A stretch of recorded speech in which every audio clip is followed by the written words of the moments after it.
In the winter of 1894, when the mountains of Appalachia were locked in iron-gray sky and breath froze before it ever left the mouth, the people of Bramble Creek learned to be careful where they placed their footsteps, because that year, the snow listened. It listened when doors opened after dark, that it listened when someone crossed the narrow bridge, and it listened intently, almost hungrily, when a 15-year-old girl named Hester Bell walked home after midnight and did not return. On the morning of December 18th, just as the first weak light crawled over the ridge, a search party found a single object on the road that led toward the Bell homestead. Not Hester. Not her lantern. Just her shawl, folded in a neat, patient square, placed atop the snow like an offering. And there, between the folds, were the faint impressions of small fingertips, not pressed with panic, but arranged as if by someone who did not understand what hands were for.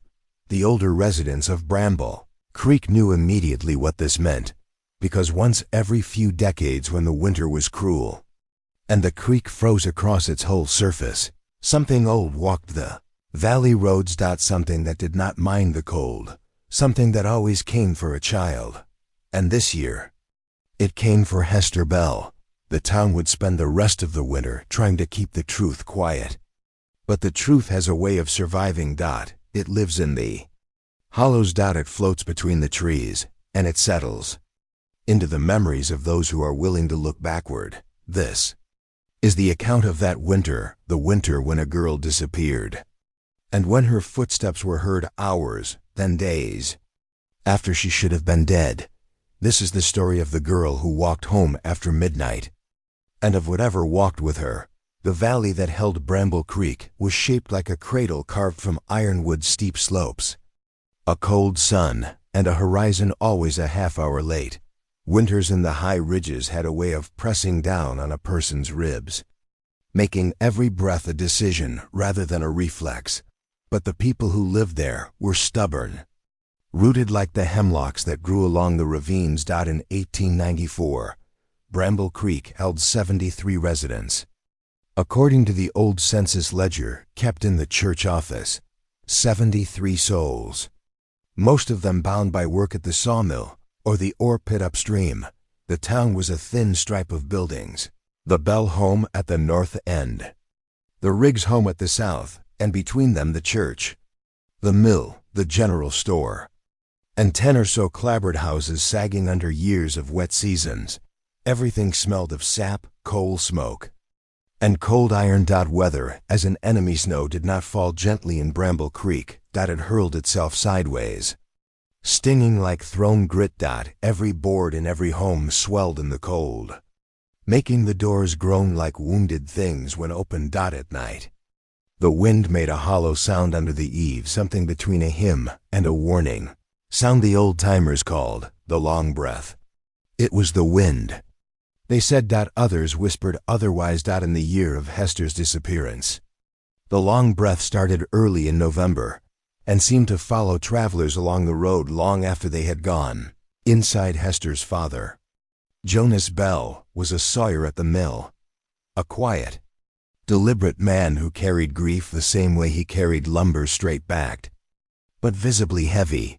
His wife Miriam worked at the church, washing linens and preparing the dead when winters took someone too soon. And Hester was the kind of child the old folks insisted on calling good-hearted. Not loud, not troublesome, not prone to wandering far from home. She had her father's thoughtful eyes and her mother's habit of folding things carefully. Lace, linens, hymn sheets, as though order could keep a household safe. She walked home from choir practice every Monday and Thursday, sometimes humming, sometimes silent, always with a lantern swinging from her hand. Residents remembered the sound of her steps, soft, deliberate, and the faint ring of her hair clasp when the wind caught her. A little silver sparrow pinned above her ear. Her birthday gift from her mother. The last people to see her, among the last to see Hester alive, was Reverend Coates, who always locked the church after practice. He recalled, in a statement written days later, Her lantern had plenty of oil. She said she'd be home by midnight. She walked as she always did. The sparrow clasped shining. There was nothing unusual. Until she rounded the bend. Another witness, the schoolteacher Mrs. Pennishaw, heard a sound outside her window around the same time. I thought it was a wagon wheel catching a stone. But no wagon came by. It might have been a lantern being knocked from a hand. Or taken. Her voice shook writing that last word. The story of Bramble Creek cannot be told without the figures who shaped its fear. 1. Clara Riggs, the keeper of strange accounts. Clara was the town's midwife, though her true reputation came from her habit of recording every strange event in a leather-bound diary. Baby births, unusual illnesses, sudden cold spots in warm homes, dreams shared by strangers, all entered with the same steady handwriting. Her diary would become a major piece of evidence in Hester's case. Clara had been the first to mention the winter visitor years before the fire disappearance. She described it not as a person, but as a shape that stands where the trees thin and watches the homes where children sleep. Town council dismissed her privately. Families listened. 2. Daniel Pruitt, the lantern man, the sawmill foreman, tall, gaunt, always carrying a lantern, even in daylight. He was the one who organized the search party after Hester failed to return home. Daniel had lived in Bramble Creek since childhood. He told the younger mill workers once that he remembered the other disappearances, though when pressed for details, he would only say, "Winter takes what winter took before." 3. Elias Boone, trapper and outsider. Elias lived 2 miles beyond town. Deep in the timber, he was a man shaped by solitude. With the air of someone who knew secrets he didn't ask to learn, he frequently claimed the woods were never empty. Even in the dead of night, people often dismissed his stories, until he returned with the ledger, though that part of the tale comes later. Elias's presence here matters because he was the first person to say, aloud, "Hester's not the first. She won't be the last. And she ain't gone far." The way he said it made grown men wince to understand how Hester disappeared. You must understand Mill Road, the path she walked that night. Mill Road was narrow, flanked by tall maples whose branches formed an arch overhead, an arch that blocked out moonlight on most nights. The snow beneath those branches stayed darker, thicker. Some said it muffled sound. Halfway down the road was Old Bend Bridge, a wooden structure that complained under the weight of any traveler. Beyond the bridge, the road curved sharply, creating a blind corner. If someone or something waited there, a traveler would not see it until too late. Tracks rarely lasted along that stretch. Wind swept them away within minutes, sometimes seconds. And that winter, the wind swept them away even faster than normal. On December 17th, the day before Hester vanished, Bramble Creek had been strangely silent, not peaceful, just muted. As if something in the valley were holding its breath. Animals acted oddly. The Bell family dog refused to leave the porch. The horses at the mill pulled against their reins, eyes rolling white. Even the crows, loud creatures on most days, perched in still rows along the fence posts, facing the same direction toward Mill Road. Clara Riggs recorded in her diary, "The air tasted wrong today, metallic, sharp. I felt watched walking from my home to the church, not by a person, by the cold itself." That night, the long breath howled louder than it had all season. People bolted shutters. Fires were stoked high. Children were warned not to go outside after dark. But Hester had choir practice, and the bells believed, as everyone hoped to believe, that good children were not the sort winter hunted. They were wrong. Choir ended early, because the wind began rattling the church windows, sounding almost like knuckles tapping the glass. Reverend Coates led the group in a closing prayer, voice strained against the wind's moan. Hester stayed behind for a moment to gather hymn sheets she'd been asked to fold. She was meticulous, even in small tasks. She hummed softly as she worked, not loudly, just enough that Mrs. Penneshaw, sweeping near the back pews, heard the tune drifting like a thread of light through the dark church. When Hester put on her shawl, she smiled politely, wished the others good night, and stepped outside. The snow was falling sideways. Her lantern glowed a dull amber in the thick wind. She pulled the shawl tight and began her familiar walk. Mrs. Penneshaw saw her reach the church gate. Elias Boone, returning from a trapline, saw the faint flicker of her lantern further down the road. Reverend Coates watched her fade into the darkness, her sparrow clasp catching the lantern glow one last time. What no one saw was this: what followed her, sometime shortly after midnight. The wind changed. The long breath stopped. The sudden silence woke multiple residents, a silence so abrupt it felt unnatural, like a voice being cut off. Mrs. Penneshaw rose from bed and peered through her frost-glazed window. She later said, "It wasn't what I heard, it was what I didn't." The usual night sounds, the creek, the wind, even the distant mill wheel had fallen away. In that void, she heard a soft, uneven noise, not boots, not a wagon, but light steps, irregular, hesitant, like someone walking barefoot on frozen ground.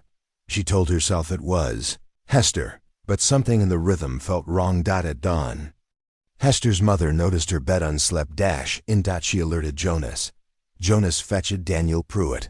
Within an hour, 6 lanterns moved down Mill Road.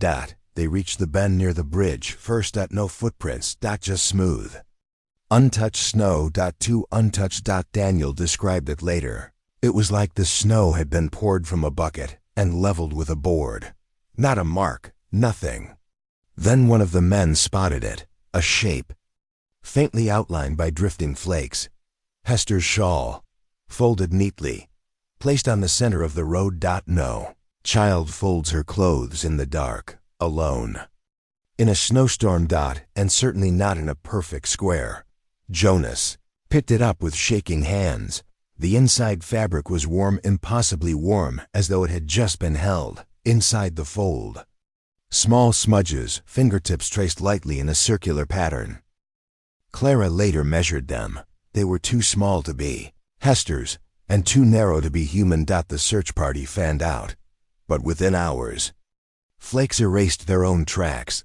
The valley was swallowing its secrets, and Bramble Creek was about to learn why. No one in Bramble Creek slept the night they found Hester's shawl. The men searched until their lanterns burned low, until their breaths turned ragged in the cold. The women waited behind doors bolted with hearth irons. Children whimpered in their sleep, as though dreaming of something leaning close beside their beds. Hester was gone, but the valley did not feel empty. It felt crowded. As if something was still moving through it. By mid-morning, word had spread down the entire length of Bramble Creek, from the mill workers to the families who lived near the ridge. Everyone knew the missing girl's name, and everyone knew the story felt wrong. Not tragic, not accidental. Wrong. A search party of 20 men gathered with ropes, rifles, lanterns, and a kind of desperate stubbornness only mountain folk possess. They combed the creek. They combed the forest. They walked the ridge line. They found nothing. Not a scrap of clothing. Not a broken branch. Not a drop of blood. Just the heavy quiet of a winter morning that seemed to lean in, listening to the men's footsteps as if curious. Around noon, Reverend Coates returned from the search and confessed to Clara Riggs. The snow swallowed her. It closed over itself like a door. Clara, who had seen stranger things than most in the town, wrote in her diary, 4 disappearances in 20 years. Always winter. Always a girl. Always no trace. She underlined always 3 times. As dusk fell, the wind picked up. Chimneys breathed dark smoke into a bruised sky. Doors shut early. Families gathered around their stoves, whispering prayers they remembered only during funerals. Jonas and Miriam Bell kept their windows open a crack, in case, God willing, Hester might call out. They lit a lamp in the kitchen window. The Bell home had always been warm. That night, the warmth could not push back the cold that crawled beneath the floorboards. What the animals knew the Bell family dog, a gray mutt named Shep, paced circles on the porch. Not growling, not barking. Just pacing. Every 10 minutes, he stopped and stared down the road toward the dark tree line, his back bristling. A neighbor, Emmett Clayton, watched the dog from across the yard. He later told Daniel Pruitt, that dog wasn't looking for her. It was watching for something else. At 10:47 p.m., the dog let out a single sharp whine and dove. Under the porch. He would not come out for 2 days. Just after midnight, the precise hour Hester should have reached home, someone knocked on the Bell family door. 3 soft taps. Not urgent. Not panicked. Measured. As though someone were mimicking the idea of knocking rather than actually doing it. Jonas rushed to the door. He threw it open. No one stood outside, but the cold poured in, sharper than it should have been, carrying the faintest scent of wet pine and iron. And under that, just barely the fading echo of a small hum, Miriam came to the door trembling. "Hester?" she whispered into the night. "Sweetheart, is that you?" Nothing answered. Nothing human. The next morning, the Bells awoke to find a single line of footprints in their yard. Small. Bare. Leading toward the house, but not away from it. No return tracks. Just one direction. Daniel Pruitt knelt in the snow, studying the prints. "Not hers," Jonas said through his teeth. "Her boots. These aren't boot prints." Daniel murmured. He touched one with his fingertips. The print was warm. As if whoever made it had passed only seconds before. And then Daniel noticed something else. The footprints stopped 5 feet from the house. They did not turn around. They did not veer away. They simply stopped. As though the maker had vanished mid-step. Daniel stood, breathing hard. Whatever came here didn't walk away. Word spread fast. The people of Bramble Creek, hardened as they were to loss, understood the difference between grief and dread. This was dread. Clara Riggs visited the Bell home after hearing about the knocking and footprints. She ran her hands over the prints before they faded in the rising sun. Her diary entry that morning read, "The tracks were not left by a living girl. The stride is too long for a child, too light for a grown man, too deliberate for an animal. Something that knows the shape of a child, but not the weight." Clara told Jonas and Miriam nothing of this. She simply advised them not to open the door after midnight again, but Miriam couldn't obey, because she had begun hearing humming in the hallway at night. Not downstairs. Upstairs. Near Hester's empty room, on the second night after the disappearance. At precisely 12:14 a.m., a soft glow appeared down Mill Road. A lantern, swinging gently. Too gently. Jonas saw it first. He lunged toward the door before Miriam grabbed his arm. "It's her," he insisted. "She's coming home." But something in the way the lantern moved felt wrong. It didn't sway with footsteps. It shifted evenly, like something was gliding rather than walking.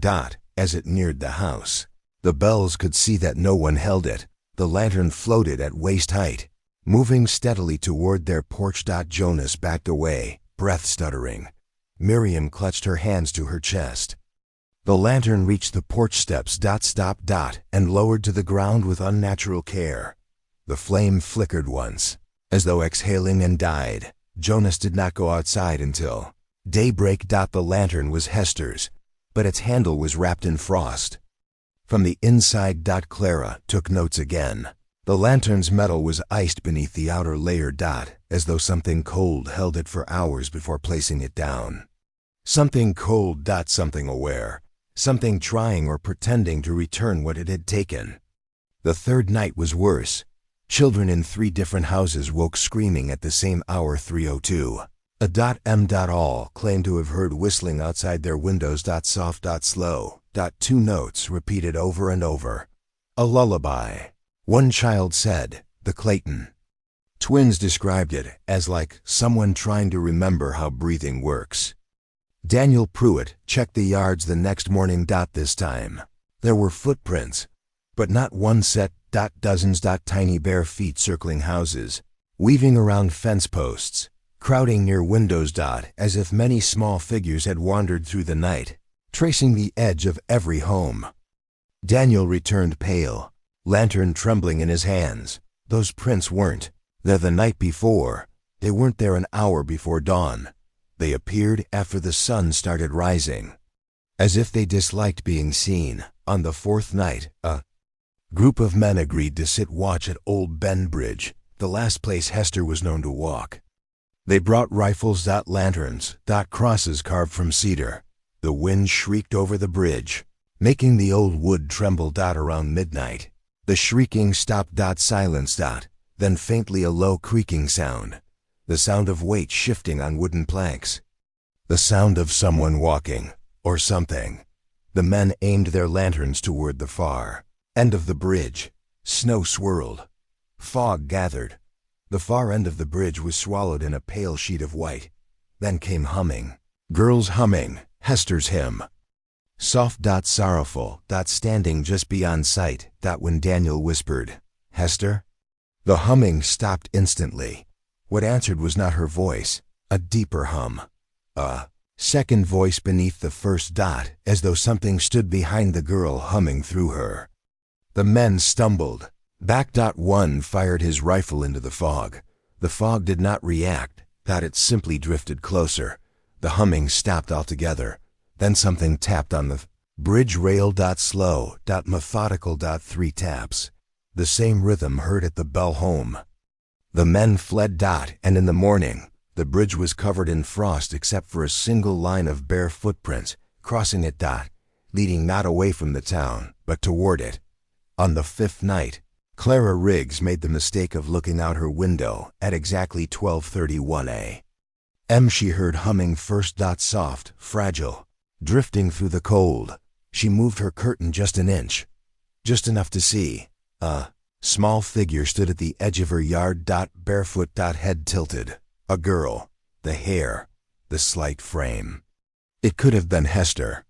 Clara's breath hitched. She opened the window an inch. "Hester?"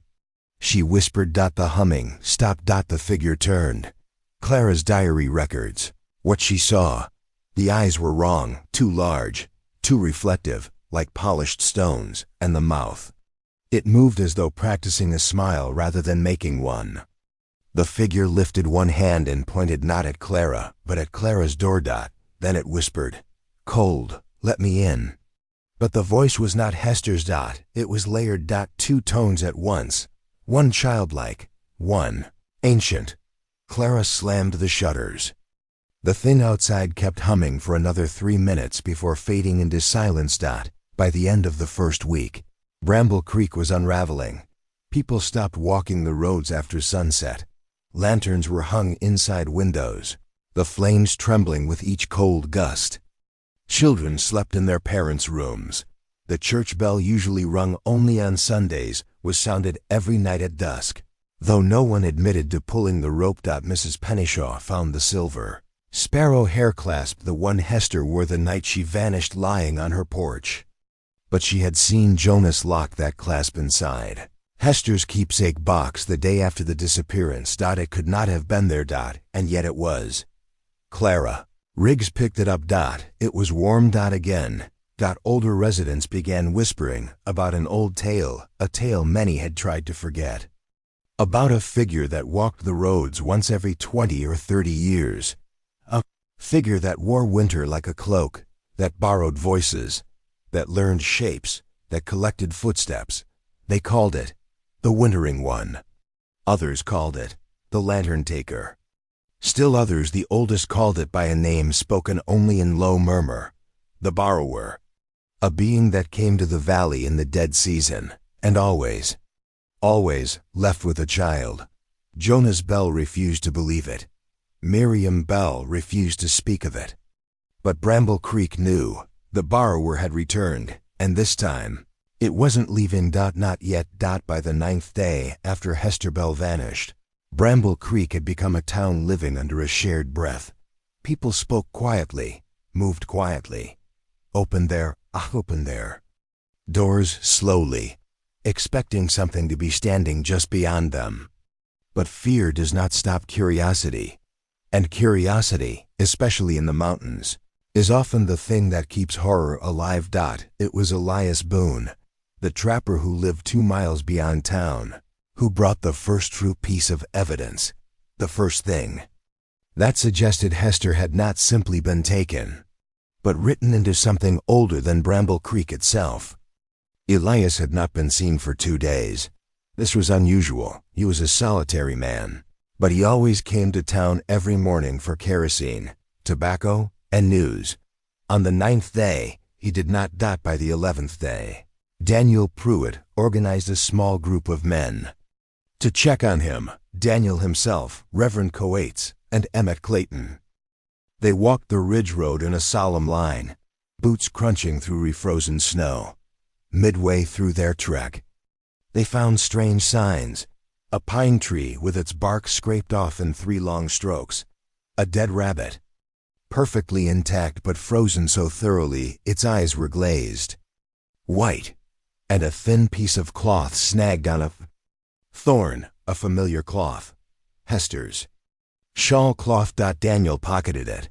The men exchanged grim looks but kept walking. Elias Boone's cabin sat in a hollow surrounded by black pines and half-sunk boulders. Smoke did not rise from the chimney. Snow lay untouched on the step. Daniel knocked. No answer. He knocked again. Still nothing. Reverend Coates whispered a prayer. Then Daniel pushed the door open. Inside, the cabin air was stale, thick with the scent of cold iron and damp wood.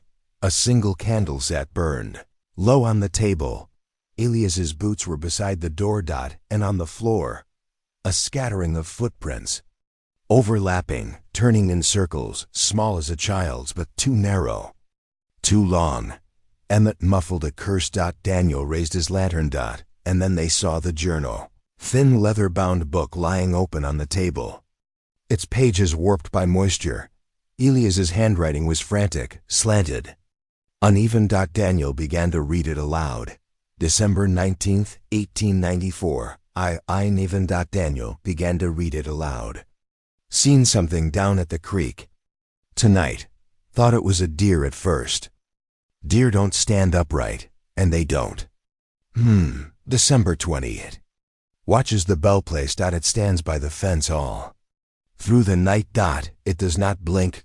December 21. Footprints outside my cabin. Small ones. Dozens. They weren't there when I went to sleep. December 2. I followed the footprints. They led to the cedar hollow. There's something in the stump. Something that don't belong to any man. December 22nd. Later it was waiting for me. Behind the stump. I didn't hear it move, but I felt the air go cold. It wanted me to find the book. Why give it to me? December 2-3. This thing ain't new. Someone been keeping record of its visits. The ledger's older than this valley. The names. God save us. The men knew where he meant: an old cedar stump that hunters had used as a landmark for decades. They searched for Elias but did not find him that day. They only found the stump, and inside it, a second book, the book that changed everything. The ledger was bound in darkened hide, stiff with age. Its pages were brittle, water-damaged. Some stuck together. Daniel carried it like it might crumble in his hands. Reverend Coates refused to touch it. The ledger's dates began in 1873. Nearly 20 years before the Bell family arrived in Bramble Creek. Each winter had a single page. Each page had a name, always a girl, always between the ages of 9 and 16, always a note, a phrase, a cryptic description written beside the name. 1873, Mercy Hale, they, first mile, voice borrowed. 1878, Eliza Mott Hilltop Crossing. Took the lantern. 1882 Lydia Cranmer, near the Oak Bend. No struggle. 1889 Temperance Boyd followed her shadow. Returned her hair. Each entry ended with a marking. Single curved symbol. Half a circle, half a crescent, broken. In the middle, the same symbol appeared. Again and again the mark of the borrower. Then came the last page. The page for 1894. Daniel turned the page. Breath held tight. There in smooth, ancient handwriting that did not match the rest was the name, Hester Bell, 1894, beside it, 3rd mile. Lantern claimed. Voice learned, underneath, a second. Smaller note in a different ink. The mother sees. The trapper follows. The town remembers too much. And at the bottom, the half-crescent marking. Reverend Coates shut the ledger and whispered, "This is a catalog of offerings." Daniel corrected him. "No, this is a list of what it's taken." Clara Riggs was the only person in Bramble Creek who understood how old a book could truly be. When the men brought her the ledger, she did not touch it at first. Just studied the cover. Then she whispered, "This binding, this isn't COWHI. Could be deer, could be elk, but the stitching, this is SINEW. Human or otherwise." Clara read through the pages. Expression tightening. She found something no one else had noticed. The first 10 pages, the oldest, were in another language. Not English. Not German.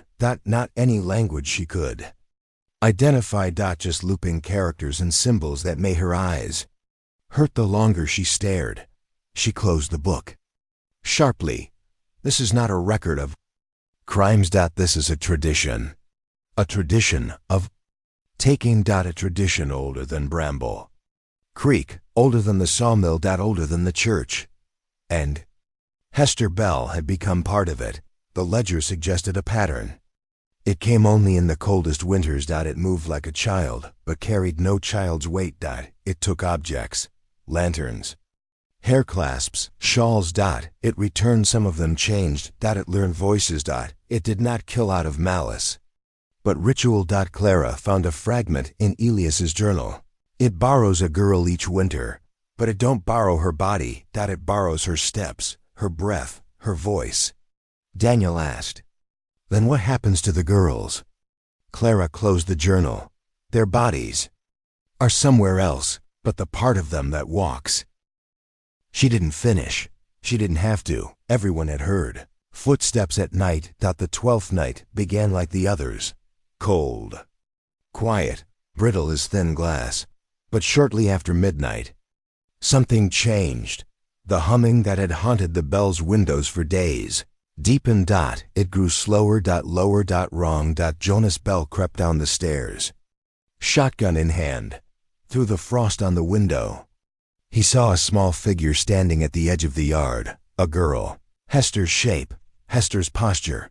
But the voice humming was deeper than a girl's voice could ever be. A sound rehearsed. Not born. Jonas opened the door. The figure stopped humming, turned its head, and smiled. The smile stretched too wide, too slowly, as if pulling itself across a face that did not know how smiles worked. Then it spoke. "Father." Jonas staggered back. It was Hester's voice, and another voice beneath it. Two tones, 2 breaths, 2 selves. The figure stepped forward, bare feet on snow. No imprint left behind. I walked home. Miriam screamed. Jonas fired. When the smoke cleared, the figure was gone, but the snow where it stood was not disturbed, not melted. Untouched. As if nothing had ever been there at all. Daniel kept the ledger in his home the first night. This was a mistake. He woke to the sound of pages turning, not fast. Slow. As if someone who had never handled a book was gently experimenting with the motion. He lit his lamp.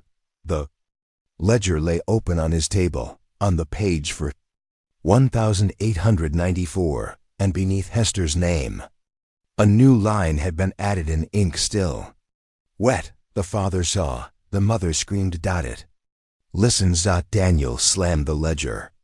Shut. It felt warm in his hands. Alive. Breathing. He threw it into the cold stove. The ledger did not burn. It did not even singe. It just lay there, as if resting. On the 13th day, Elias Boone finally returned to town. He walked into Bramble Creek, barefoot, coatless, eyes unfocused, humming softly Hester's hymn. Daniel and Clara rushed to him. He did not seem to see them. He muttered one sentence, "It's learning how to wear her." Then he collapsed. When Daniel checked his feet, he found no frostbite. No cold damage at all. As if Elias had not been walking through winter. But something warm. Something that kept him. When Elias woke 3 hours later, he whispered, "The borrower ain't borrowing this time. It's keeping." Clara asked, "Keeping what?" Elias shook his head. "Not her body, not her soul. It's keeping her path, the way she walked home." Daniel felt his blood run cold. Clara's face fell. Elias added, "It don't want her. It wants the door she opened." Clara pieced the truth together from stray entries in the ledger and Elias's ramblings. The borrower did not steal children simply to have them. It stole the paths they took, the route of Mercy Holly, the bridge crossing of Eliza Mott, the hilltop passage of Lydia Cranmer, and now the midnight road of Hester Bell. Each path taken, recorded, memorized. Repeated. Worn thin, until they belonged entirely to the borrower. Clara realized with horror. It's making a map of the valley, a map of every place a child walks, every place innocence travels, and once it completed the map, it could walk anywhere, any road, any home, any child's steps. Unseen. Unstoppable. The final page. Clara reopened the ledger. There was a blank page after Hester's entry, but only blank at first glance. When she tilted it toward the lamplight, faint letters appeared like dried frost catching fire. A message. Short. Written in a hand not human. One more. One more path to take. Then I come inside. By the time the ledger revealed its final warning, one more. Then I come inside. Bramble Creek had already begun to unravel. Fear found the seams of every house. Hope thinned like melting frost. Children no longer went outside. Men no longer spoke of courage. Something was walking the valley roads each night. And every night it grew more confident. On the afternoon of the 14th day, nearly every adult in Bramble Creek gathered inside the church. The building felt colder than the outside air. Candles flickered. Though there was no draft, Daniel Pruitt placed the ledger on the pulpit wrapped in 3 burlap sacks, so no one had to touch the hide directly. Reverend Coates cleared his throat, trying to hide his trembling. This presence has been mocking us, mimicking us, taking our children. Clara Riggs corrected him softly. It has taken their paths, Reverend, the girls themselves. We still don't know where they are. A silence followed so heavy it felt like another person had entered the room. Then old Thomas Hargreave, the oldest man in Bramble Creek, rose slowly from his bench. He was 90 if he was a day. Half blind, half deaf, and known for telling stories about the valley's earliest settlers. Stories most dismissed. He pointed a shaking finger at the ledger. You all think that's the first one? He rasped. That book ain't the beginning. That thing has walked these roads since before we put names to 'em. Clara questioned him. What thing, Thomas? He swallowed hard. The one that learns us, learns our steps, learns our voices, learns our children. So well, it can come knocking wearing their breath. A murmur rose. Old Thomas continued. My gran told me when I was a boy, winters get hungry. Something in the cold listens, and if it hears a child walking alone after midnight, it follows him home. The younger parents in the church wept. Quietly. Reverend Coates made the sign of the cross. But Old Thomas wasn't finished. It don't steal the child right away. It steals the memory of the child first. Steals how they walk. Steals how they breathe. When it's learned enough. He tapped his cane on the floor. It makes a new one out of snow and whispering, sends that copy home. Daniel asked the question that hung in every mind. What happens when it finishes learning? Old Thomas shook his head. It don't need to stay outside no more. That same night, Bramble Creek discovered the borrower was no longer content to linger at the edges of town. It had begun rewriting the valley. Literally. 1. The snow keeps its shape just after dusk. Emmett Clayton noticed something wrong with Mill Road. His lantern light made the snow shine strangely, as if the surface wasn't loose powder but something taut, stretched, like a sheet pulled tight. He knelt and pressed his fingers into it. The snow didn't give. It felt firm, smooth, almost like skin stretched over ice. He snatched his hand back with a cry. Within minutes, other families reported the same change. Roads were no longer just snow-covered. They were becoming something else. Something that remembered. Footsteps, something ready to hold more. Point 2. Echoes begin. Families reported hearing footsteps in places footsteps shouldn't be. Along rooftops. In attics sealed for decades. Behind walls.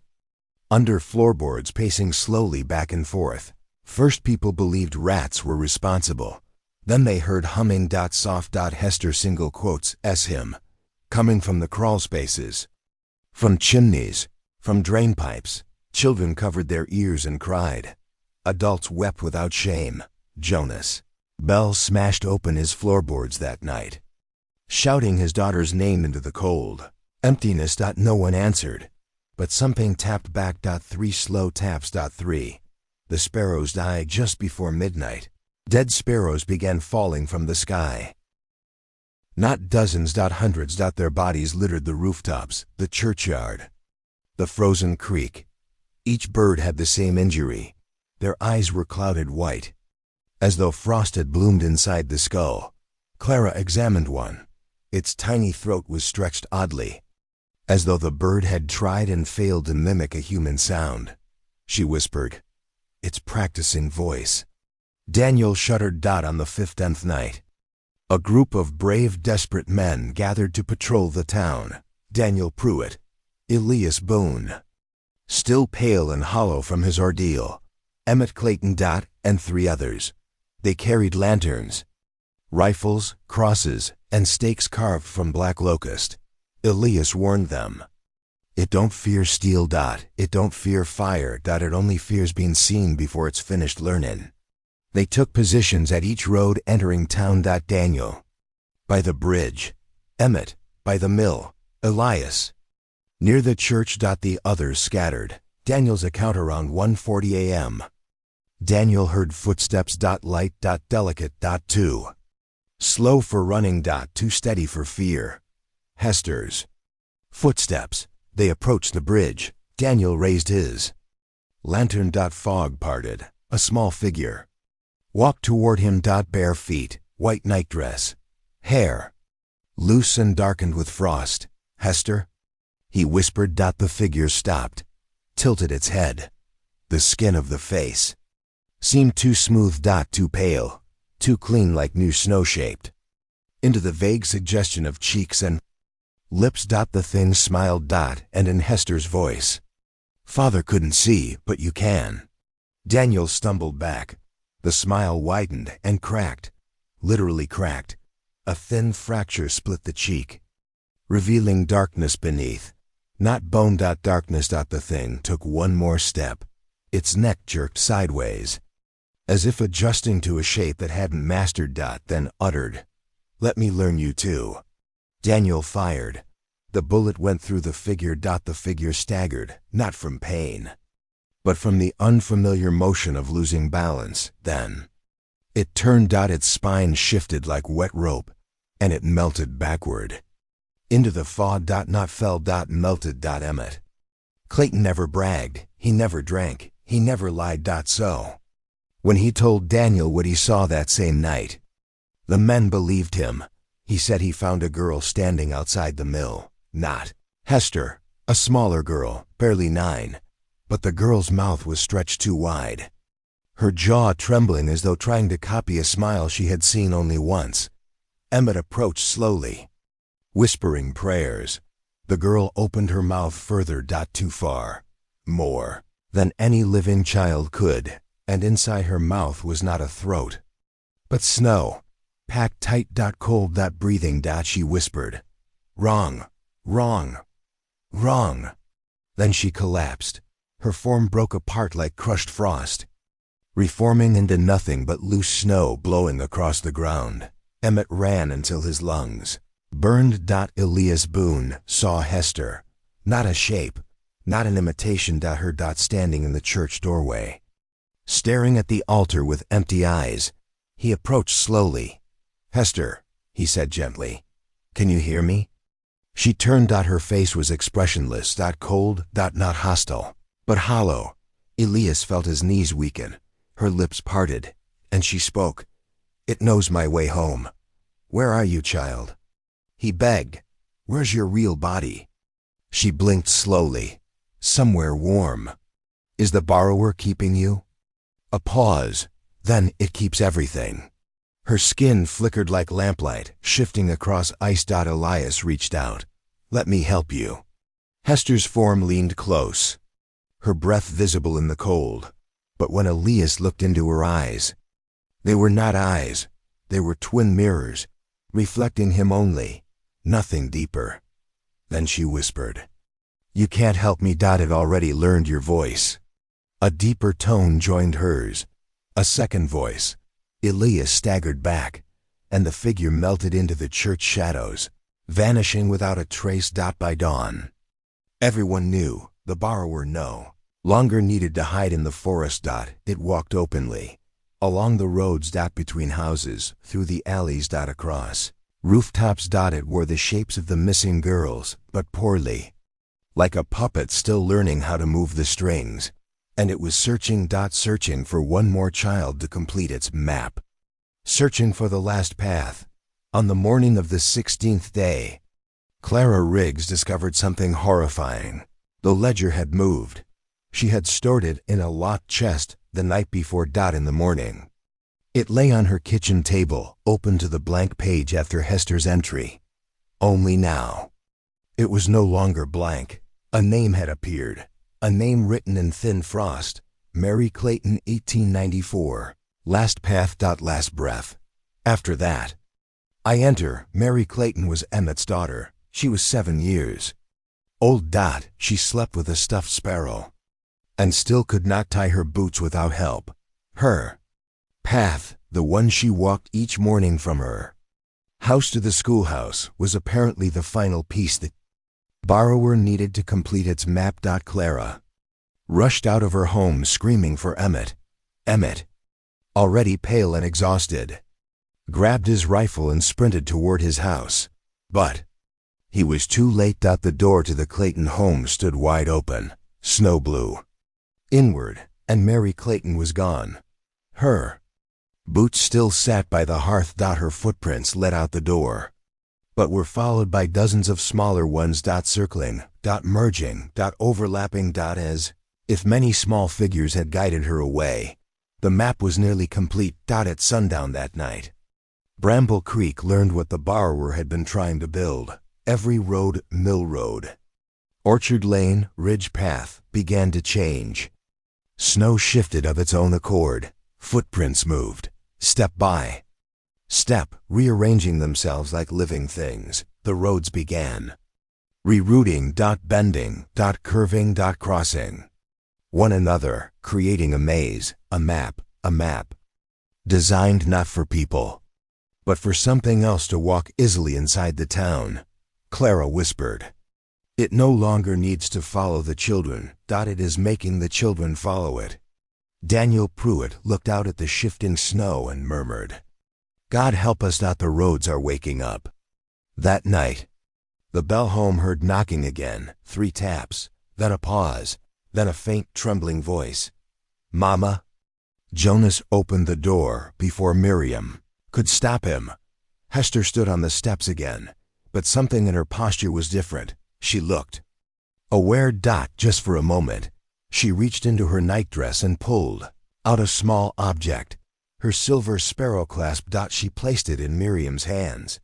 Then she whispered, "I can't stop it, but you can hide." Her face twisted as if something behind her eyes pulled strings.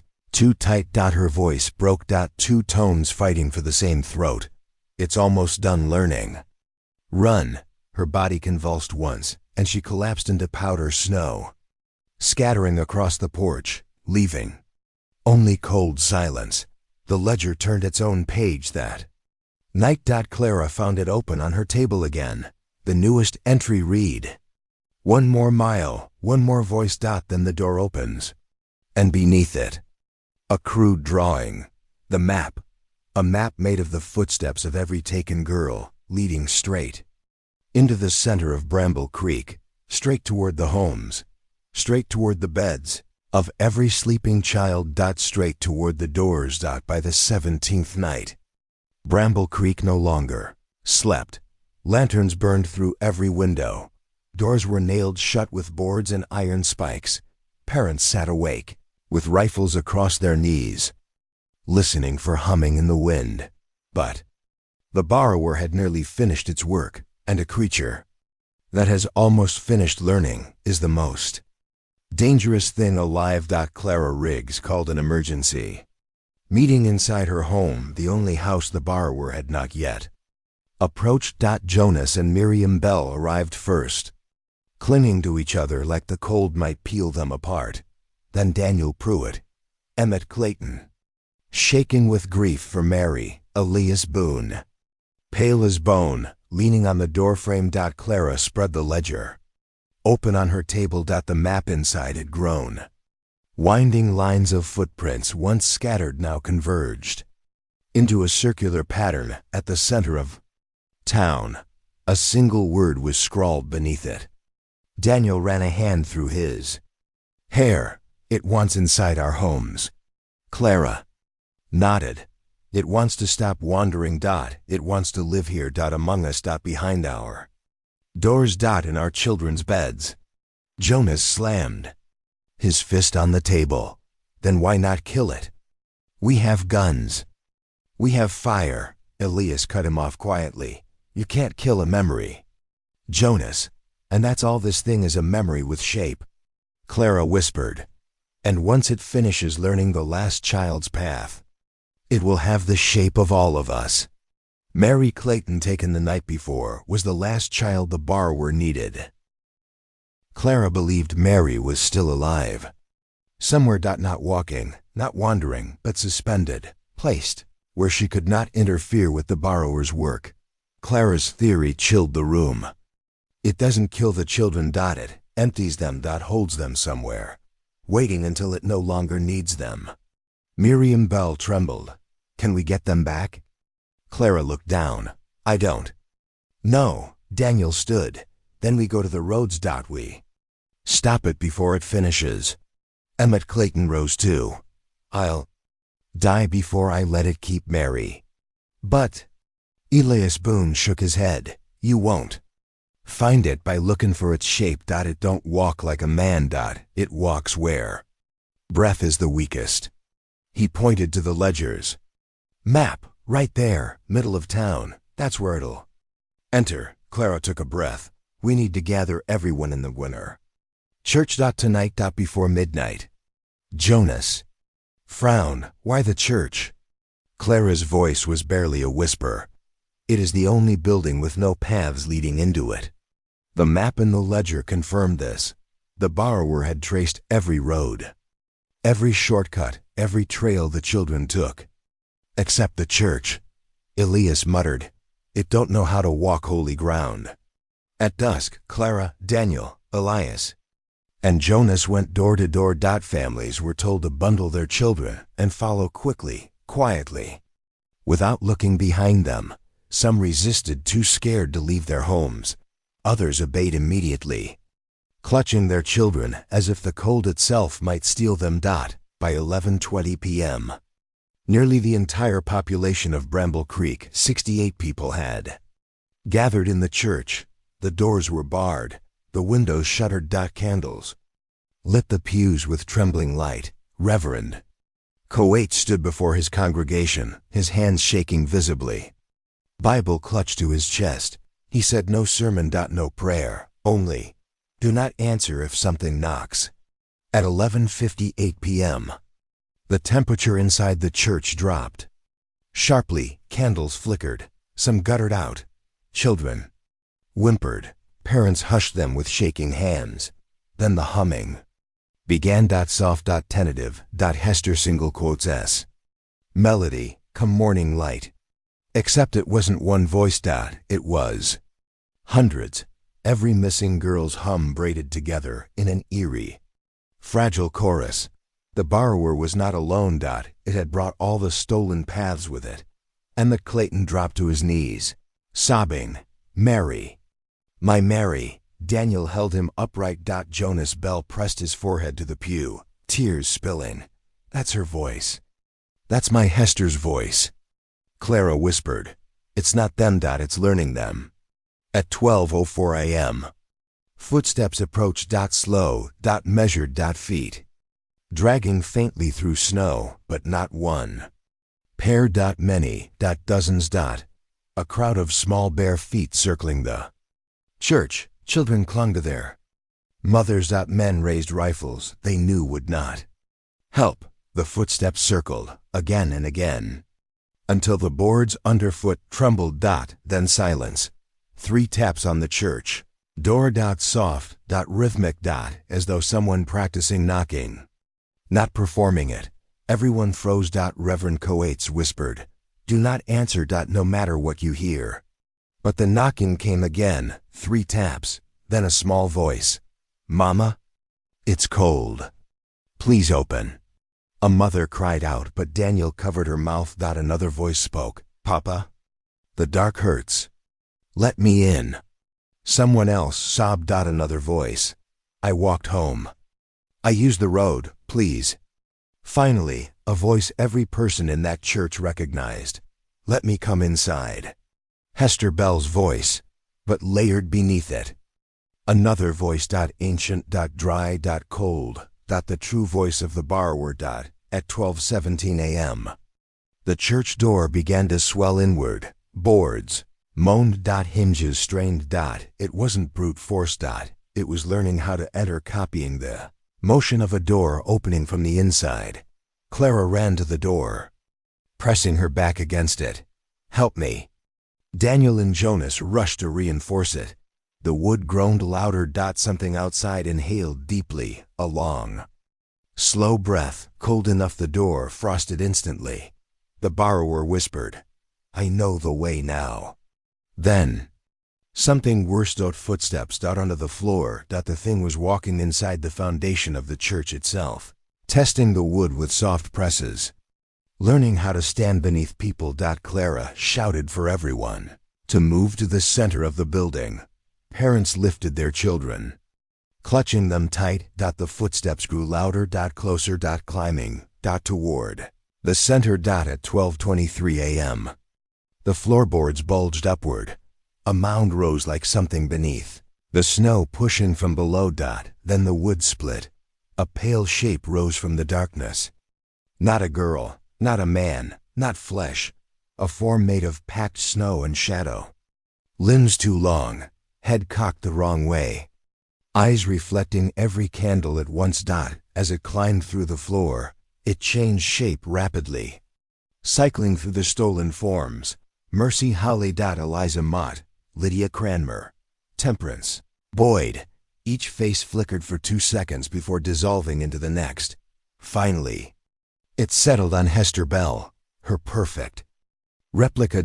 Except for the eyes, black hollows, filled with swirling frost. The borrower opened its mouth. A low hum came out. The hum of many voices, fighting to speak. "I am done learning." Women screamed. Men fired. Bullets passed through it, blowing snow outward, but not stopping its rise. It stepped forward. The candles went out. Reverend Coates lifted his Bible. Shouting scripture into the darkness, the borrower turned its head, tilted it, and mimicked his voice perfectly. Our Father. Reverend Coates froze, horror silencing him. The borrower took another step. Clara screamed, "Get the children behind the altar!" Chaos exploded. Parents rushed their children. The wooden floors shook violently. Snow blew through the broken boards. Elias Boone tried to confront the borrower, raising a lantern high. For a moment, only a moment, the borrower paused. It stared into the flame, then exhaled, breath cold enough to snuff the light immediately. Elias collapsed, frost blossoming across his coat. The borrower stepped past him. Suddenly, the creature stopped, turned its head toward the entrance, and spoke.